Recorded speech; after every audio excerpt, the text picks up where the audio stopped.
আসসালামু আলাইকুম। 28শে ফেব্রুয়ারি থেকে চলছে ইরান ও নাসি ইসরায়েল আমেরিকার যুদ্ধ। দিনকে দিনে উত্তেজনার পারদ বেড়ে চলেছে। ইরান ইতিমধ্যে ইসরায়েলের ব্যাপক ধ্বংসযজ্ঞ চালানোর পাশাপাশি কিছু মানুষ হুলিয়াপ্পা হয়েছে। হরমুজ প্রণালী দিয়ে অনেক দেশে চলাচলের অনুমতি থাকলেও ইসরায়েল ও আমেরিকার জন্য তা বন্ধ রয়েছে। হরমুজ খুলতে আমেরিকা, ইউরোপ সহ মধ্যপ্রাচ্যের দেশগুলোকে মার্কিনিরা তাদের পক্ষে আনার জন্য চেষ্টা করলেও কেউ আসেনি। ইউরোপ এটা আমেরিকার যুদ্ধ বলে অভিহিত করেছে, সেই সাথে তাদের আকাশসীমা যুদ্ধের জন্য ব্যবহার করতে আমেরিকা দেয়নি। ক্রুড অয়েলের দাম বাড়ছে রকেটের গতিতে। ইতিমধ্যে ইন্দোনেশিয়ায় তেলের জন্য তাদের অভ্যন্তরীণ ফ্লাইট বন্ধ করে দিয়েছে। নেপাল ও ভিয়েতনামে তেলের জন্য জটিল পরিস্থিতির সৃষ্টি হয়েছে। আমেরিকা ও ইসরায়েল যেসব সাইটে আক্রমণ করেছে, ইরান ঠিক তার অনুরূপ আক্রমণ করে যাচ্ছে।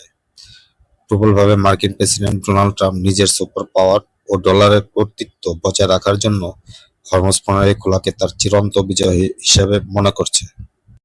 ইতিমধ্যে আমেরিকা তার F-35 যুদ্ধবিমান এয়ারক্রাফট হারিয়েছে এবং স্থল অভিযানও ব্যাপক ক্ষয়ক্ষতির সম্মুখীন হয়েছে। সৌদি আরব, বাহরাইন সহ উপসাগরীয় দেশগুলো ইরানের ক্ষেপণাস্ত্র ও ড্রোন হামলা প্রতিহত করে চলছে। তারই পরিপ্রেক্ষিতে ইরান আজকে তাদের দীর্ঘতম 25 কিলোমিটার সেতু হামলায় পরিণত করেছে। সেতুটি ক্ষতিগ্রস্ত হয়েছে বলে সংবাদ মাধ্যমে প্রকাশিত হয়েছে। জাতিসংঘ বলেছে 1.1 মিলিয়নের বেশি লোক এখন লেবাননের বাস্তুচ্যুত নিবন্ধিত হয়েছে। ইসরায়েল লেবাননের দক্ষিণে তার স্থল আক্রমণ চালিয়ে যাচ্ছে এবং সারা দেশে বোমা হামলা চালিয়েছে। ইরানে আটক থেকে মুক্তি পাওয়া একজন জাপানি সাংবাদিক দেশ ছেড়ে যেতে পারবেন না বলে তিনি বলেছেন। এখনো তার নিরাপত্তা সম্পর্কিত অভিযোগের মুখোমুখি হচ্ছেন। চীনের প্রেসিডেন্ট শি জিনপিং বলেছেন, ইরানের বিরুদ্ধে যুদ্ধের কারণে উপসাগরীয় অঞ্চলে থেকে যে সরবরাহ কমে যাওয়ায় জ্বালানি খরচ বেড়ে যাওয়ায় তার দেশ জ্বালানি সুরক্ষার জন্য একটি নতুন শক্তি ব্যবস্থা অনুসরণ করবে। মালয়েশিয়ার পররাষ্ট্র মন্ত্রণালয় নিশ্চিত করেছে, হরমুজ প্রণালীতে আটকে পড়া 7টি জাহাজ মালয়েশিয়ার মালিকানাধীন বাণিজ্যিক জাহাজের মধ্যে একটিকে ইরানি কর্তৃপক্ষ নিরাপদে চলাচলের অনুমতি দিয়েছে। এদিকে জাতিসংঘের নিরাপত্তা পরিষদ মঙ্গলবার আজকে হরমুজ প্রণালী খোলার ব্যাপারে এবং নেভিগেশনের স্বাধীনতা নেভিগেশন করার প্রচেষ্টা হিসেবে আজকে একটি প্রস্তাব গ্রহণ করেছে। আপনারা ইতিপূর্বে আমার ভিডিও থেকে অবগত হয়েছেন, মিশর, তুরস্ক, পাকিস্তানের মাধ্যমে একটি 10 দফা প্রস্তাব ট্রাম্প যুদ্ধবিরতির জন্য ট্রাম্পের কাছ থেকে ও ইরানের কাছ থেকে প্রস্তাবটি আলোচনায় রয়েছে। প্রেসিডেন্ট ট্রাম্প এই প্রসঙ্গে বলেন, তেহরান এটা বলেছে যে ট্রাম্পের সময়সীমা ঘনিয়ে আসায় ইরান সর্বশেষ যুদ্ধবিরতি প্রস্তাব প্রত্যাখ্যান করেছে।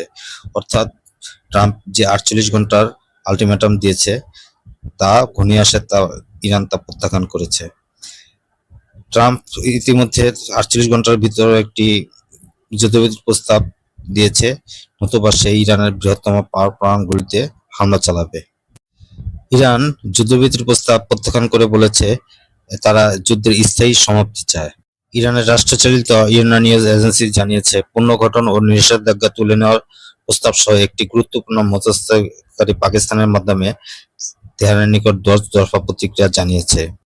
কায়রোতে ইরানের কূটনীতিক মুস্তাফা ফেরদৌসি গোর অ্যাসোসিয়েটেড প্রেসকে বলেছেন, আমরা কেবলমাত্র একটি গ্যারান্টি দিয়ে যুদ্ধের সমাপ্তি গ্রহণ করি, আমাদের আর আক্রমণ করা হবে না। তিনি বলেন, আগের দফা আলোচনার সময় মার্কিন যুক্তরাষ্ট্র ইসলামিক প্রজাতন্ত্রে ইরানে 2 বার বোমা হামলা করেছে, তাই তাদেরকে আর বিশ্বাস করা যায় না। এছাড়াও ফ্রান্স তার যে ফেডারেল মুদ্রা রিজার্ভ রয়েছে স্বর্ণ, তাই আমেরিকা থেকে ফেরত চেয়েছে। এই ছিল আজকের বিষয়। সবাই ভালো থাকার প্রত্যাশা করে বিদায় নিচ্ছি। আল্লাহ হাফেজ।